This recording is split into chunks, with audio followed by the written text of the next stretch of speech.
Wagner, and I really appreciate the Inspector General, Ms. Albert, being here today to discuss and examine the Community Development Block Grant Disaster Recovery Program, which is intended to deliver emergency help to communities and neighborhoods with limited resources post-natural disaster to help rebuild their livelihood. I just want to make that really clear. Over the last decade, the Housing and Urban Development Inspector General has audited grantees, which include states and local governments, where they found many areas this program can improve on to be run more efficiently. And I heard your testimony earlier. Obviously, I have numerous sheets of some of the work you've done, which looks very comprehensive, and some issues my colleague mentioned about some of the Sandy funding not coming out. I'm really happy to report that with all the natural disasters, and particularly in the flooding realm, that there's none of my local communities or anyone in my district that's been reported as not getting their funding out. But there's a couple things I just wanted to talk to you about as the Inspector General, and one of them is the thresholds in determining how we get to some of the disaster aid for, especially in my community. It seems that the flooding and the natural disasters we have almost cruelly go to the poorer areas and the poorer neighborhoods, and they're the ones that need the most resources. And I've walked through the muddy streams, I've walked into cellars where the basements are 5 feet of mud, and these people don't have the resources. How do we get around I don't want to say get around, but get to the threshold so they actually meet? Some of them are dollar amounts, some are per capita. How would you recommend we actually get to some of these people who are caught without having and especially in an area like mine where our values are much lower than, say, New York City or other areas? Well, first of all, to get to your point about some of the poor communities often flood, this unfortunately is a reality. You saw it with Katrina, New Orleans. Some of the areas that have been developed that are the poorer areas were in the 9th Ward were flood zones, and this is why they flood. They were built in flood zones.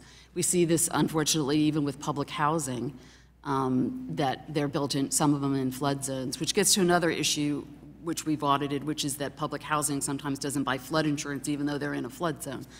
But as far as the inequities of receiving funding, HUD's allocation, when it gets a supplemental and it goes to CDBGR, CDBG is formula-based, but CDBGR is a whole different allocation. And it looks to FEMA and SBA and the first responders, and it sees what unmet needs are there.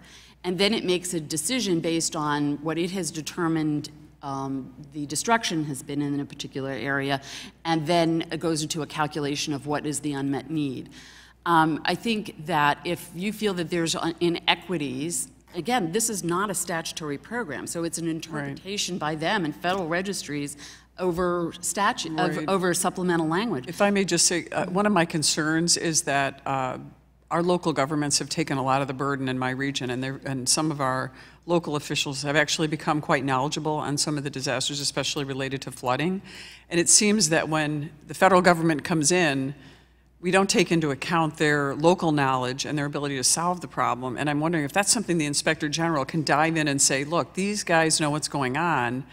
How can we give them the opportunity to provide the solutions and then better spend the money that's coming in? And often we find that, tens of thousands of dollars come in on projects that could have been solved. We've already studied these, we've analyzed them, and sometimes our input isn't taken into consideration. Is that something that we can do through your office, or we can fix? Because it's a huge problem. I think that this is an issue you can discuss when you talk about codification in an authorizing language. Because typically under CDBG disaster recovery funding, it'll go to the states, as opposed to an entitlement community, which could be lower a locality, which is where traditional CDBG goes. So this inequity rises because you have different funding streams of who gets the money.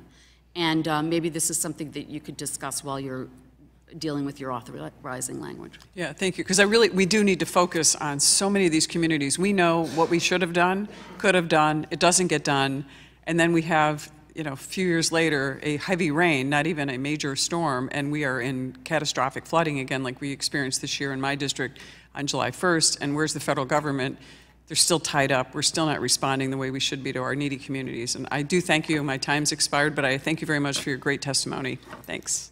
Gentlelady's